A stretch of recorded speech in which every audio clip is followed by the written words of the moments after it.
Presidenti i Komitetit Olimpik Kombëtar Shqiptar, zoti Fidel Ylli, priti në një takim të përzemërt në zyrën e tij, presidentin e Komitetit Paralimpik Evropian, zotin Raymond Blondel.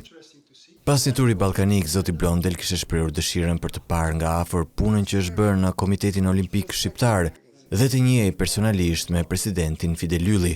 Gjatë bisedës së ngrohtë dhe shumë miqësore mes dy presidentëve, zoti Ylli e njohu mysafirin me përpjekjet institucionale që po bëhen për krijimin e Komitetit Paralimpik në Shqipëri. Presidenti Blondel pati mundësinë të njihet me arritjet e koksh në drejtimin e zotit Fidel Ylli dhe mbeti shumë i mahnitur me projektin e ekipeve sportive në shkolla.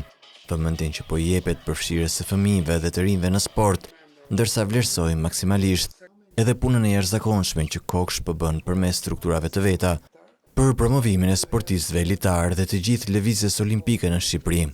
Zoti Blondel ka uruar përzemërsisht presidentin Fidel Ylli për zgjedhjen e tij dhe ofroi mbështetjen e tij dhe të Komitetit Paralimpik Evropian për bashkëpunime të mëtejshme. Thank you so much. Bye bye.